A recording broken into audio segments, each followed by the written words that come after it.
Hey, Jamie. Good evening. Welcome to Hey, Ted. Paranormal Lens. Changing it up a little bit tonight. I feel like I should be waving a flag at this point. I don't know. Saluting somebody. Did you stand up? No, it's not the national anthem, but Nope. Anyway, anyway. Oh my So how you gosh. been, Jamie? Hey, I'm great. I'm great. Nothing to complain about. It's been a week. It's funny how It time has. flies between these episodes. Like Mm-hmm. a lifetime Mm-hmm. flies by, and Yep. here we are again. So no Yep. complaints. What's going on with you? Well, since the last time I took a visit to State College, Pennsylvania, for taking a kid to a college visit. That was fun. Yeah, yeah. Can't believe Saw we're some looking at pictures. that already. So So yeah. you did the So obligatory picture in front of the lion. Saw that, well, I made her do the obligatory right? picture in Well, front of you the being her, right? Yep, And then yep, the obvious stop at the creamery as well. So exactly, yep. So, good yeah, stuff. so it's been a good week. So Good. lots going on, definitely, that's for sure. So, so anyway, we're here to Yeah. talk about the White House. Yesterday was President's Day, so I figured why not do an episode on presidents that might still be haunting the White House? So What here we are. relative topics? What? I try every now and then. Um, so yeah, let's jump right into it. Um, and I may ask you to do some slides, but Okay. it goes to the White House. Let's take a quick look at the history of the building. President George Washington selected for the site for the White House in 1791. Um, the history on the land itself could take hours to go through, so I'm going to quote from the website whitehousehistory.org.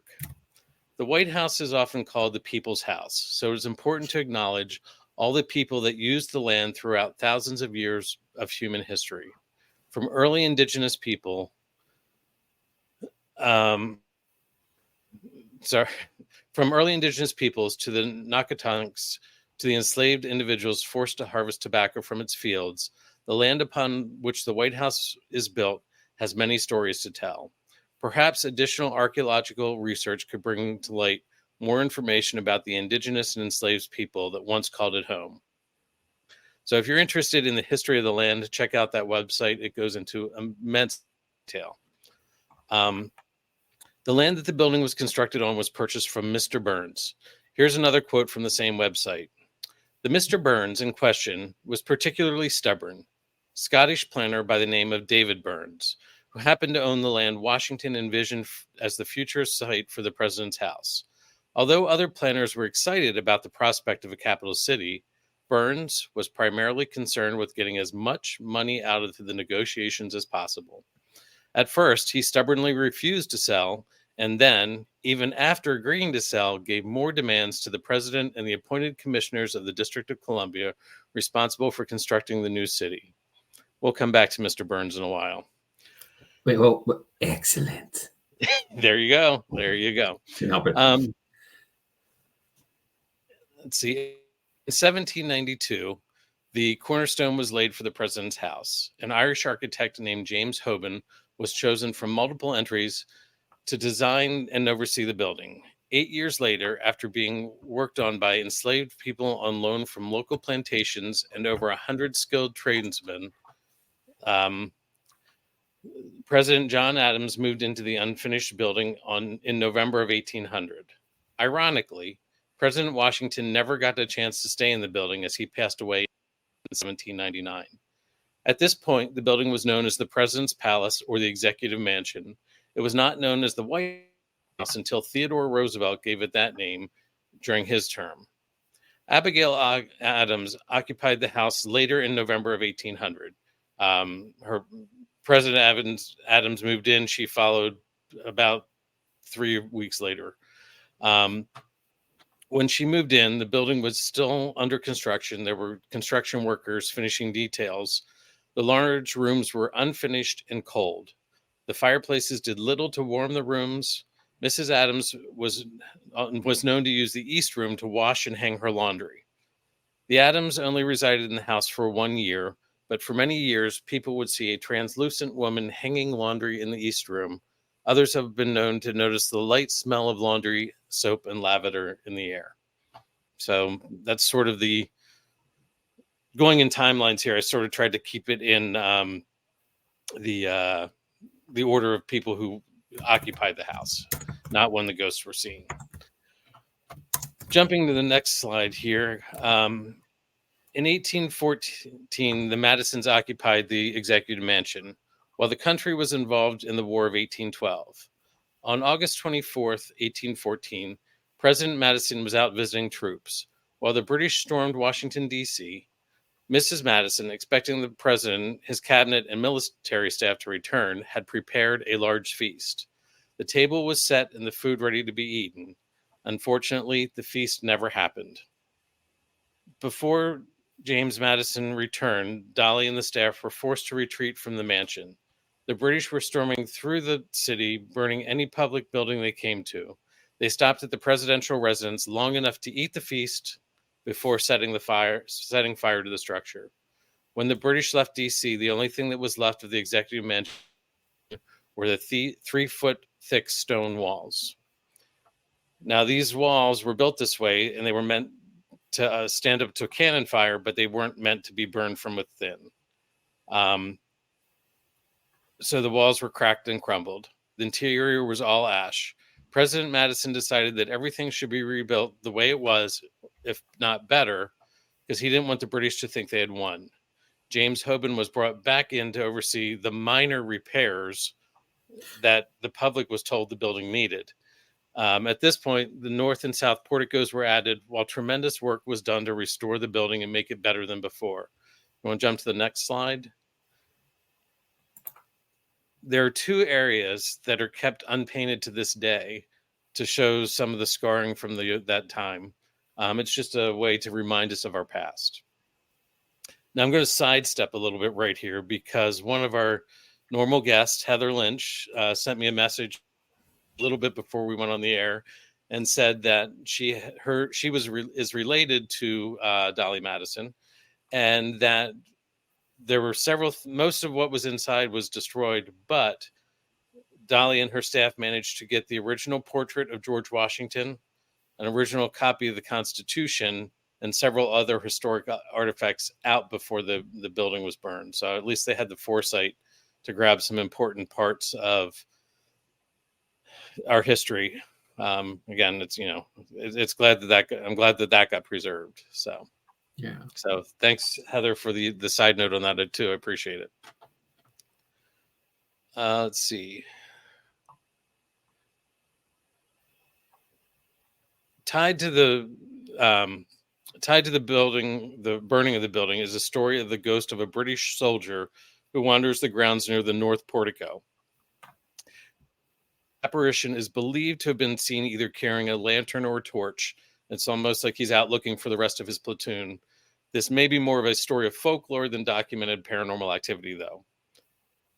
But we know folklore, ghost stories go hand in hand. So if you want to go to the next slide, we're going to jump to Andrew Jackson. Andrew Jackson was known to be the common man's president. He didn't like career politicians and liked to have his things done his way. He was known to have a good sense of humor, but also a short temper. While serving as First Lady, Mary Todd Lincoln believed that she heard Andrew Jackson cursing, swearing, and stomping around in what was the Rose Guest Room, now known as the Queen's Room. There have also been reports of Jackson being seen lying in the bed of this room. There are other reports of hearing a guttural laugh, and that goes back to the 1860s. This laugh has been heard specifically in the Red Room, which would have been the former president's bedroom. So, now sort of getting into more of these stories, it's intriguing what each person brings to the building.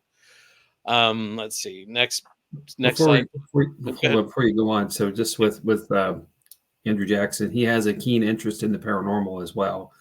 Okay. If we go way back to a previous episode around the Bell Witch, it's noted that Andrew Jackson came to visit the Bells in order to understand what was happening at their homestead, because he had an interest and wanted to see it for himself. So he spent a week or so at the the Bell homestead out there in Tennessee. So quite interesting. Yeah, Or that is Kentucky. I'm cool. sorry, it's in Kentucky. My pardon. So our guy wouldn't be surprised if he's haunting us. Uh-huh. Go ahead and jump to the next slide, Jamie.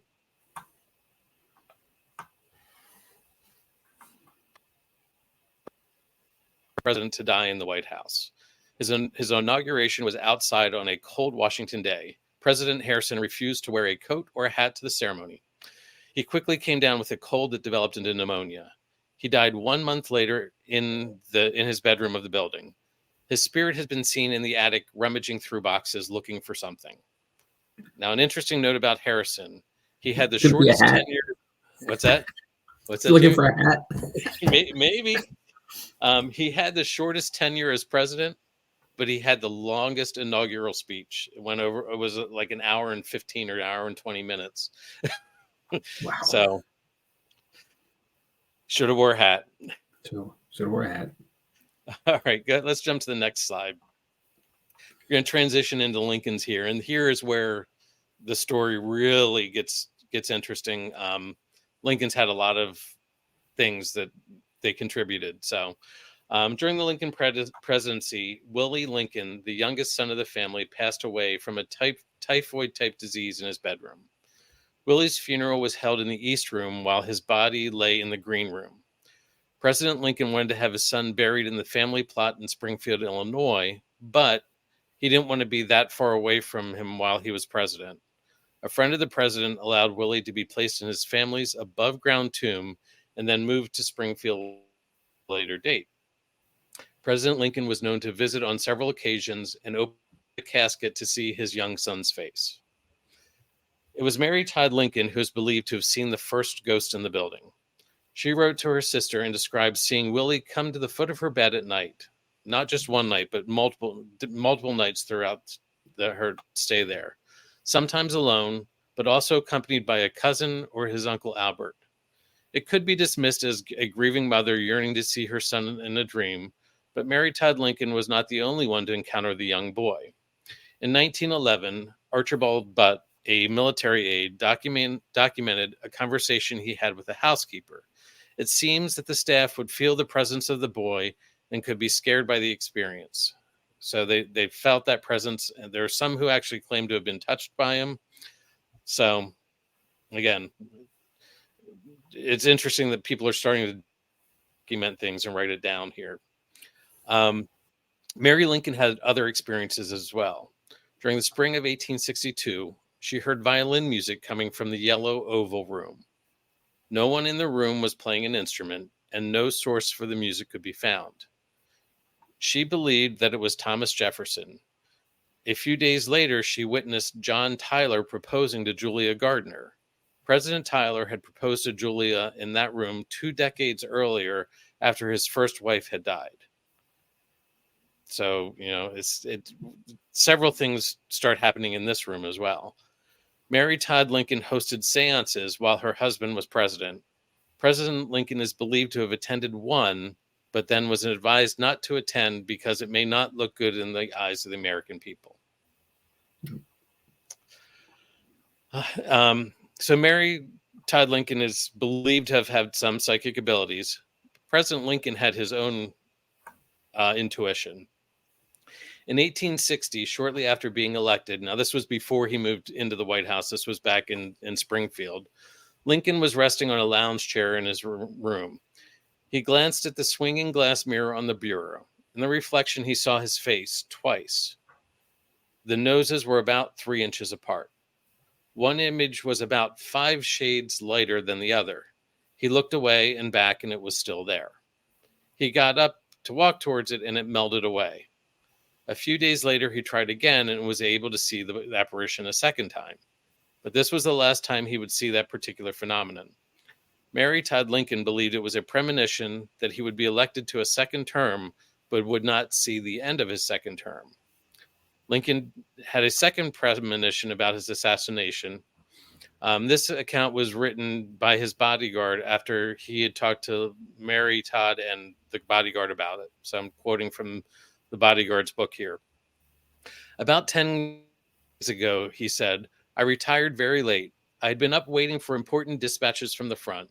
I could not have been long in bed when I fell into a slumber, for I was weary. I soon began to dream. There seemed to be a death-like stillness about me.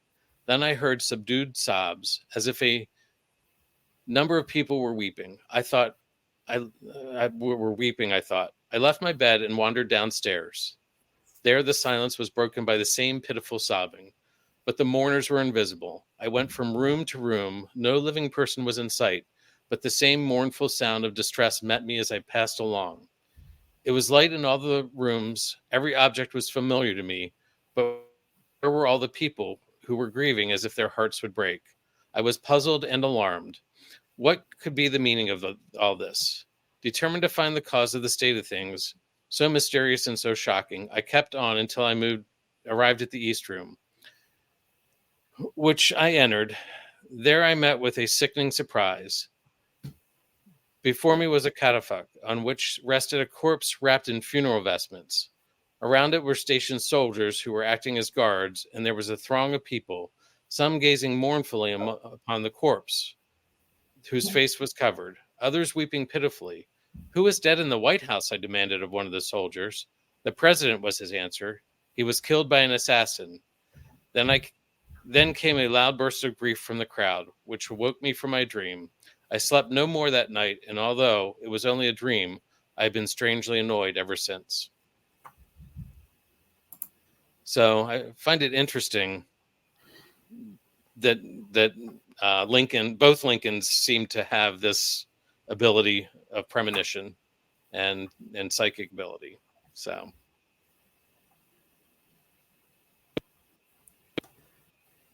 let's jump to the next slide. Remember Mr. Burns that I mentioned earlier? A valet to Franklin Delano Roosevelt named Caesar Carrera heard someone calling him in a strange, far-off voice in the Yellow Room. The voice identified himself as Mr. Burns, but when Caesar reached the room, he found that it was empty. It was not until later that Caesar found out that the previous landowner was David Burns. On another occasion, a security guard under President Truman's administration heard a voice from upstairs call out, "I'm Mr. Burns." The guard assumed that this was the Secretary of State, James Burns, but upon investigation, he found the room empty. Further investigation showed that James Burns had not visited the White House that day. There are also non-human ghosts that have been seen in the White House. In the basement, several times before a national crisis, a black cat has been seen lurking in the halls. This has happened just before presidential assassination and the crash of the stock market. Animals have also seen things that their owners could not. President Reagan said that his dog Rex would go down the hall leading to the Lincoln bedroom and would stop at the door and bark and glare at the door, but the room was always empty. Come to the next slide. So this is a shot of the Lincoln bedroom. President Reagan's daughter, Maureen, would see orange and red auras while sleeping in the Lincoln bedroom. Dennis Freemeyer, a deputy White House usher, also had a strange experience in the Lincoln bedroom during the Reagan administration. He was filling in for the person who shuts down the residence for the night. He was turning lights off at the first family's request. He turned the chandelier off in the Lincoln bedroom via a rheostat switch, went across the hall and turned off the lights in the Queen's room, turned around and was looking into the Lincoln bedroom when the chandelier turned back on. He rushed into the room hoping to experience something paranormal. Sounds like one of our friends. Sounds like one of us. What are you saying? Well, exactly. But he didn't see anything, but he said he felt a cold presence fill the room. It was the one and only experience he had in his 25 years of working at the White House. Other accounts of the Lincoln bedroom include a stay by Sir Winston Churchill. He was staying at that White House for several weeks during World War II to meet with President Roosevelt. The Lincoln Room was the most prestigious guest room in the White House. It has the original furniture from when the Lincolns resided there. So Churchill was given that room to use. He slept in the room for one night. He refused to go back in it, saying that it felt haunted. Another story, true or not, has been handed down about a time when Queen Helmina of the Netherlands was a guest at the White House. She was awakened one night by a knock on her bedroom door. Thinking it might be an important message, she got up and opened the door. The top-hatted figure of President Lincoln stood in the hall. The Queen fainted. When she came to, she was lying on the floor. The apparition had vanished. Let's see. Tony Savoy, White House operations foreman in the early 1980s, recounted his brush with President Lincoln. And I'm quoting from his text that's on the White House website. It was early one morning, and I was taking care of the plants up on the second floor. I used to come in early in the morning and turn the lights on and walk down the hall in the dark. When I turned the light on one morning, he was sitting there outside his office, with hands over top of each other, legs crossed, and was looking straight ahead. He had gray, charcoal-colored pinstripe suit on and had a pair of 3-button spats turned on the side with black shoes on. He was sitting there, and he startled me, and I stopped. And when I blinked, he was gone. I left there and went downstairs and told assistant usher Nelson Pierce what I had seen, and he said it's just one of the other ones that had seen him through the house over the years. So it is believed that Lincoln is the most cited spirit in the White House. We can come back to that when we get into our discussion. Can you jump into the next slide?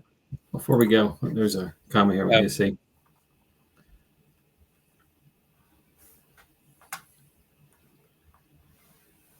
Okay. So might be something there to look into. Mm-hmm. Very cool. Okay, next slide. Okay. So jumping back in history, Dolly Madison planted a colonial garden at the White House in 1809. In 1913, when the city beautification movement was sweeping through Washington, D.C., and the Wilsons were in the White House, Ellen Wilson wanted to make her mark. She worked with the noted landscape architect George Burnap to design a modern rose garden to replace the colonial garden. When the gardeners approached the west side of the White House to start their work, they froze. Above the garden, they saw a ghostly apparition with curly dark hair surrounding a pale white face.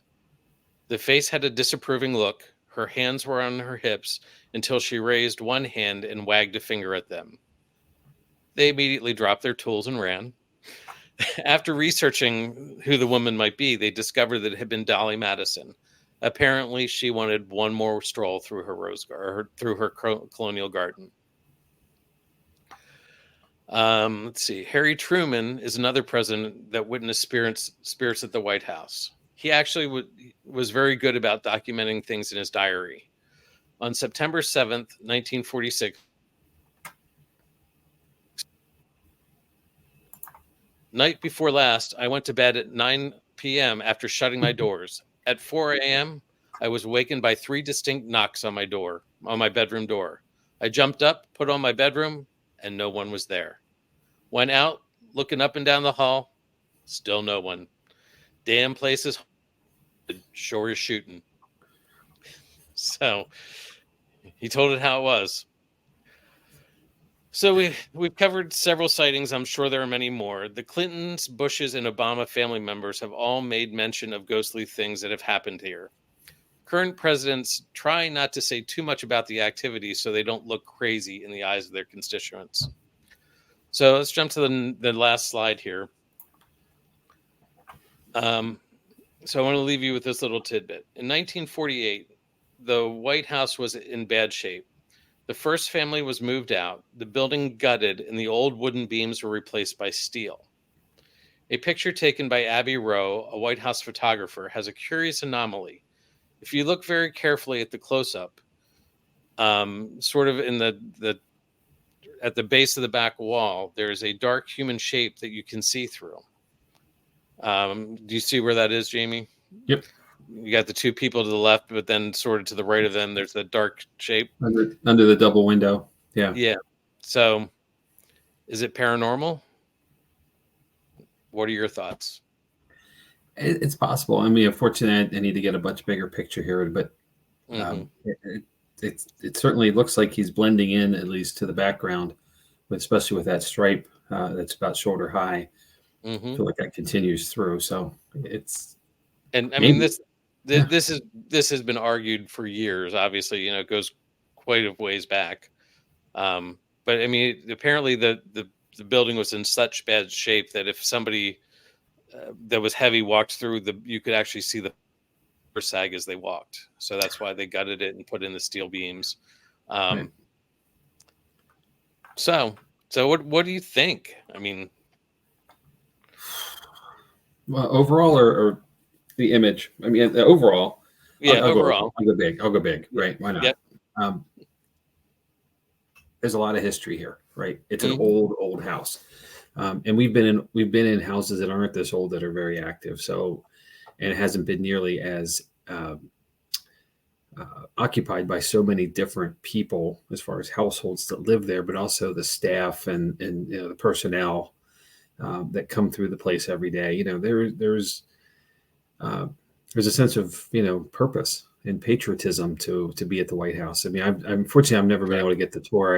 It's too early for me when we visit DC to get the clan together to go, but hmm get up and out that early. But I have a friend who was there recently, and he just explained the overwhelming sense of it. Like just so much history is there and so many things.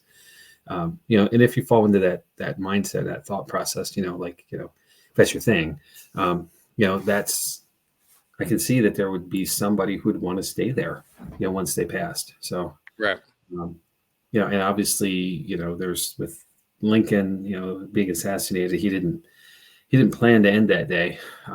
He had some unfinished business to do, so there's a lot going on. So I could see why he would linger. Um, and then well, people go back to the place they liked, and not every, that's why ghosts don't haunt graveyards, right? Um, right. you know, so I'm sure the house meant something, to people who are still there. Well, going back to Lincoln, Yeah, not only was it the fact that he died there, or not, well, he didn't die there.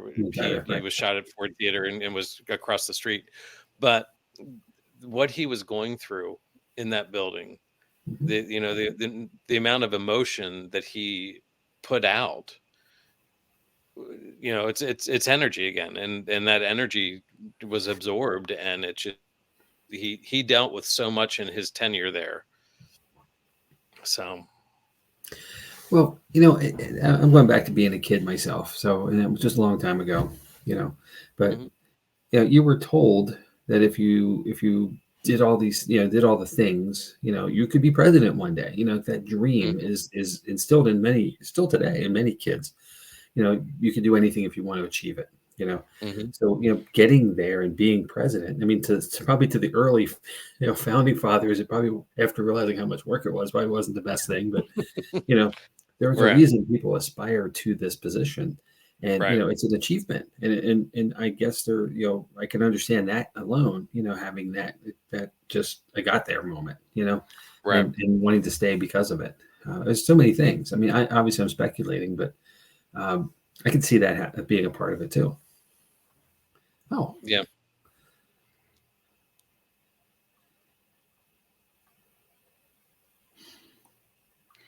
Yeah, if anybody can figure out how to get an invitation to investigate the White House, let me know. I'd be happy to come and help you out. yeah, yeah. I'll drive.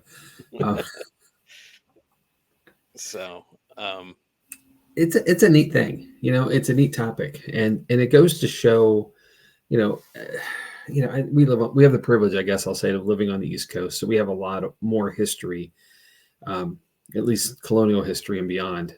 For us, um, that there are so many places, and this just, I mean, I'm not trying to put cold water on this, but it's one of many, right. places that are active or have potential to be active. It's a high profile place, right? And that makes Mhm. it be more interesting to some. But I would bet you can't. Well, like, you can't throw a stone and not hit something because of where the building is located. But you go a half a mile in any direction in DC, you're going to find buildings just as old with just as much opportunity in them. It's Right. it's just so cool, and then we can walk up and down the East Coast and do the same thing in so Hmm. many places. Not to disparage anywhere else in the country or Right. anywhere else in the Well, world I for that mean, matter. I told you before about the the Capitol building in Richmond, how they Right. have three filing cabinets full of Cool. unsolved The police paranormal. down there. Yeah. Yeah. I wonder what the Capitol Police have. Wow. Yeah. Who Yeah, knows? what if that's one of the the right to know requests? Hmm. Hmm. Hmm. Well, whenever one of us has that much time that we can do that, Well, I right? do have a friend who at one point worked for the Capitol Police and was fairly high up in there. So I may have to. Well, there you go. He was a high school acquaintance, so not not necessarily friend, but I could reach out. In times like this, it's your best friend. Okay. Yeah. So yeah, I mean, just But if we go, we got a deal here. So yeah, I saw yeah, um, and like I just scratched the surface. There are so many stories of so many and like you said, imagine all the staff that has been there over the years, yeah, and those are the people who are going to see it because they're there day in and day out, yeah, and yeah. you know a president's there for 8 years, but these staff members there are 25, 50 years sometimes, Right. and so they know the building. Well, this is the other side. We were chatting before we came on about this a little bit, so I'm going to bring that in. But we not everybody believes in the paranormal, first of all, right? And even though an experience may happen to them, they may brush it away. Like they're just a no, no, no, no, no. Just blinders, Right. regardless. So that automatically is not reported unless it's required to be, like, for some protocol. And then you get those who don't want to be the one to report it, right? Because they come with questions, or they stay under the radar. Um, Right. so I would have to think that there is some escalated percentage there of those kind of opportunities that just go undocumented.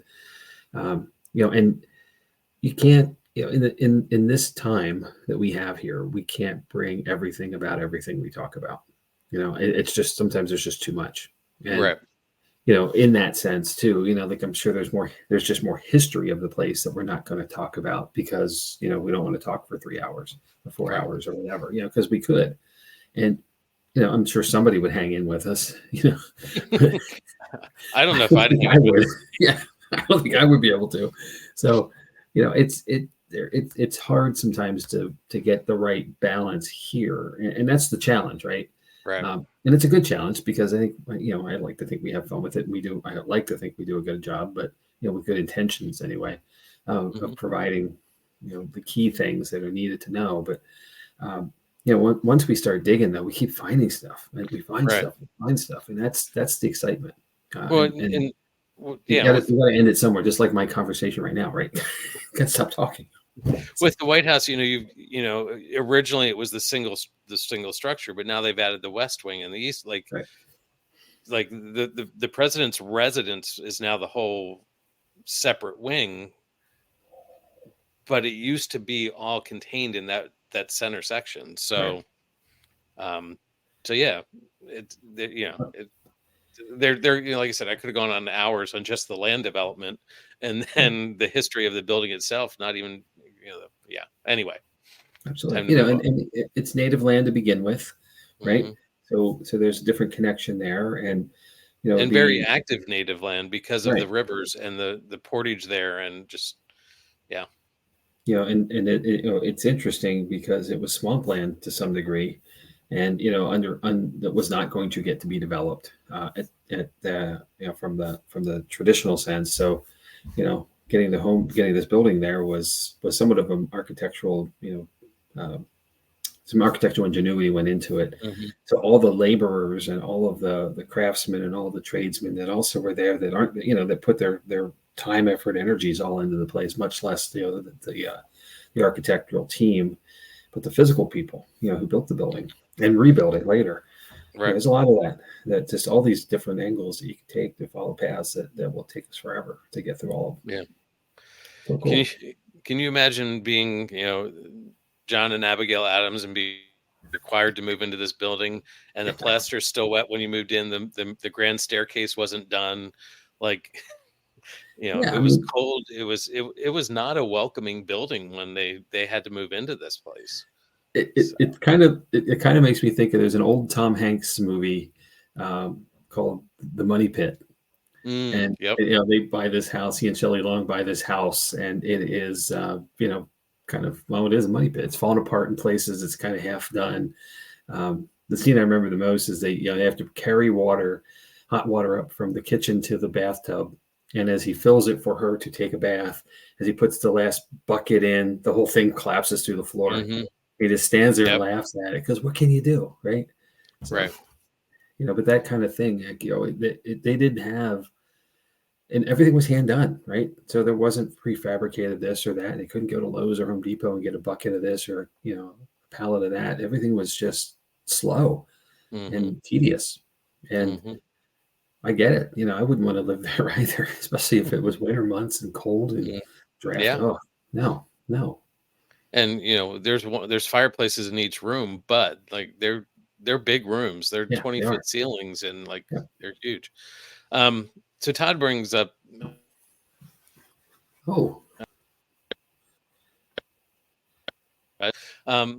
wonder if any of the Masonic ties enhance paranormal activity in DC. Good question. It's a very good question. Who do we know? We haven't even I don't know. We haven't delved into anything Masonic at all yet, Jamie. I know it's in the back of my mind. It's just so big, big a topic. How do you, it's like, well, how do you eat the elephant, right? By the time, but right.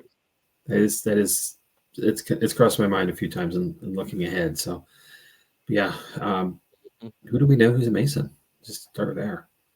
True. All right. Thank you, Todd. That's apparently. Yeah. Oh, the Money Pit. Yes. I haven't seen it. I want to rewatch it. I don't know. You and I remember when it came out. Amanda, I feel like you're a little younger than that, so you're watching classics. So. That's one of those Saturday afternoon movies when it's snow day or something. So any other thoughts on this? I mean, it's such a big building. I would love to go investigate, but well, just a tour. I'd like to start there, and we see glimpses, of things. There it is. This. Me too, my friend. Me too. So I appreciate that. I think just to be able to get the tour, and get eyes on and just to walk it, and it's like any of the places, we talk about when we were at West Virginia Penitentiary, we had the luxury, if you will, of doing the tour in the afternoon before that night. It just helps you get the lay of the land, and really understand it. Everything changes in the dark, right? Your bearings are different. The visuals are different. You don't want to have a bunch of lights shining around. Obviously, ruins your night vision. And you run over your leader if you're not run over people when you hear something clang in a kitchen. It never gets old. It never ever gets old. But it's different, and I think from the history perspective, you get a better sense of it. And scale and scope and all that stuff when you see it in the daytime, if you can, anyway. So I'd just like to take the tour. Yeah. Maybe I can talk Zoe into doing a college visit to DC, and they'd have to be there early in the day. Yeah, or we have to stay over because it's so far away. Yeah. I want to go to the gift shop and buy a copy of the Constitution with my credit card so I can be tracked just like Nicolas Cage. Okay. All right. That was the archive, so it wasn't. Never mind. Different thing. Anyway, somewhere. Another fun movie for another time. All right. Well, yeah, Ted. Great topic. I think we could as a sense of exploration. There's a lot of stuff here that could have a revisit episode at some point and really dig deeper.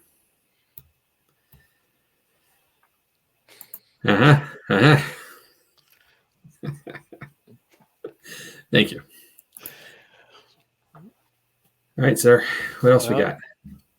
Well, we got. You know what? Hey, you know what we have this weekend, Jamie? We have an investigation. We have to go to work this weekend. We do. It's been like months since I've seen the team together. I know. I'm really looking forward to it. Well, we had a group chat going around earlier today, and I was like, "Who are these people?" I'm kidding, of course. So, Yeah, I'm I so mean, excited. we're back. It is sold out, Yeah. but I'm excited to get back to it.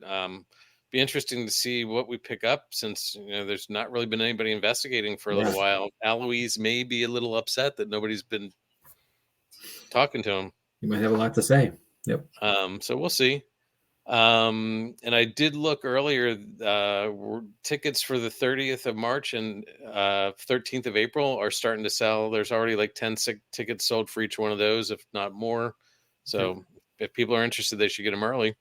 Just a Um, reminder, we have about a 30-person cap on the events. So as far as online sales, so obviously there's still tickets, but as we get closer and closer, they're going to start to go. So if you're interested in coming and joining us at the brewery, don't wait. Unfortunately, it may be gone, and we have to wait till the next time. So, and then of course, remember you can always stay over as well as part of the accommodations. There's a 10 rooms, single occupancy rooms upstairs in the hotel level. So that's part of the opportunity there too. So come and hang we'll out, stay for the night. yeah, and we'll get to see Heather and Bert this weekend Yeah, because they're it's coming been out. forever. So yeah, we've got that. Then we got stuff coming up. Shows. Yeah. You're doing a show next week, Jamie. I am. I hope so, because I don't know how to say that word. We know that. Wendigo. So and I'm really excited because the more and more I keep doing on this, I keep coming across more cool stuff. So, are you up to like 3 hours now? Is that what you I told me? think we're going into a fourth at this point. I don't know. We'll figure it out. Obviously I talk too much to begin with, so that's why I'm here, because I talk all the time. And part of, and I talked about this last week and probably the week before and the week before, but as you start doing research on things, you come across material, and I came across this cool book. It is a British author named Algernon Blackwood, but he spent a lot of time in Eastern Canada and northern the United States, and he had some experiences that he translated into this really short 100-page novella called Wendigo, the Wendigo. So it's not what the whole story is based on, but it's a fun segue. So Okay. I found all kinds of, excuse my expression, I found all kinds of cool shit. So let's come back to that. Cool. Yes.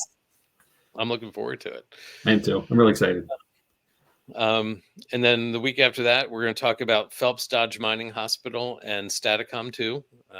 Look, again, really looking forward to talking. I know Tony's coming. I think Cherie, but I'm going to confirm this week and find out if they're both going to make it and get more information from them. And then you're digging into Fort Mifflin, which you said their season is starting. Starts March 1st. So they are down for the winter currently, but back on March 1st through the middle of December, I believe. So we give everybody a good reason to come and visit them after we learn a little bit about them. Mm-hmm. So, and you said maybe we can do a field trip to get some pictures, right? Yeah. Hey, well, and Amanda's buying snacks when we take road trips. So, let's pile in. And this is the beauty of where we live, right? We're in South Central Pennsylvania, for those who don't know us, and that's our home base for Jotnick's Paranormal as well. But we're never that far from anywhere, and we can be in New York in 3 hours, we can be in Washington D.C. in 3 hours, Philly in an hour and a half ish, Baltimore, Pittsburgh in 3.5, 3, 4. Depends how fast you drive, right? And all the stuff in between here, at least in the mid-state area, and it's just amazing. There's so much around us that we're never going to be tired and bored of paranormal research and things to explore.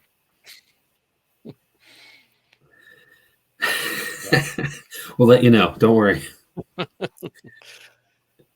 mean, yeah, you guys aren't far from there, right, Amanda? I think you're fairly close, like unless my geography is wrong. But anyway, then the week after that, I'm going to dig into telekinesis. It's not working right now, but we'll see. All right, we got to get you a Professor X hat helmet thing. And Uh-huh. All right, so this is gonna be fun. We got a lot of good stuff lined up. Yeah, definitely. So, yeah. Any last minute thoughts, Jamie? Oh, man. There we go. Yeah, there we go. Yeah.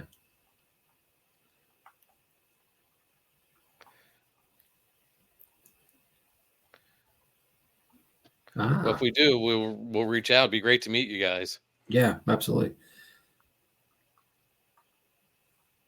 The again, the cool thing is we're never that far from somewhere, and even for us, it's probably the same distance to get to like Whitehill as it is to Fort Mifflin. It's like an hour and a half ish, easy in, easy out. Those kind of things don't make me think twice about going to an investigation.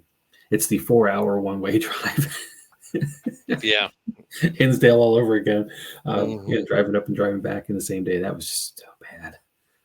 Well, you're in your castle in Vermont. That's a hike. Well, yeah, that one's not that's not an overnight drive or coming back. But Wilson is on the list, so we'll get there. And then hopefully we'll see Champ while we're up there and everybody wins. So I guess the last thing is, our social media stuff. We just throw it out there every time. Check us out. Yeah.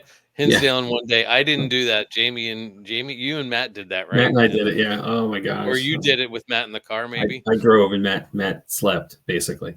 No, he was up. He was awake on the way up and on the way back. Yeah. This is when I have heated seats and I kept messing with him every time he fell asleep. I turned it on and he'd wake up and I thought I turned that off. Did it again. It was the foggiest, darkest night ever too, driving back. So anyway, story for another time. It was tough. So interesting night though. All right. Yeah. So the usual socials. Like us, drop us a line. We're still the invitation is still here for topics for upcoming episodes. A few things have drifted in. Ley lines was one that Bert wanted to explore. We didn't know that Heather was related to the Madisons until an hour ago. So there's all kinds of cool stuff. So if there's anything that's on your mind or anything that you think is interesting, drop us a note. And we'll get it on the list and get to it. So not a problem there. Happy to. Yeah, we're coming to the end of the ones we've got scheduled, Jamie. We got to get that list filled out a little bit. Sure, we gotta revisit the list. I tend to go about 6 weeks out just to that way I have something to focus on. But yeah, we can definitely line up a lot more. This was episode 43. 43. Three. Okay, the time is covering over the episode title at the top for me. But so we've managed to babble this many times, so we can certainly do more. So line them up, we'll knock them down. So, well, on that note, just want to thank everybody for coming out and hanging out with us for a little less than an hour. I appreciate it. Drop us a line, let us know what's on your mind. You can do it through the Jotnik site. If you have our email us directly. Facebook. All those things. So, All right. Warrior Pigeon still works. Yeah. If you're into owls, send that to Jamie's house so I don't have to deal with cleaning up after him. True. Yeah. So anyway, Jamie, I will see you Saturday night, and with we got a full house. It's a bunch of people, and I'm looking forward to it. So let's get it. So, all right. Well, thank you. On that note, we're going to wrap it up, and we will see everybody here in a week if we don't see you on Saturday. Good night. Good night all.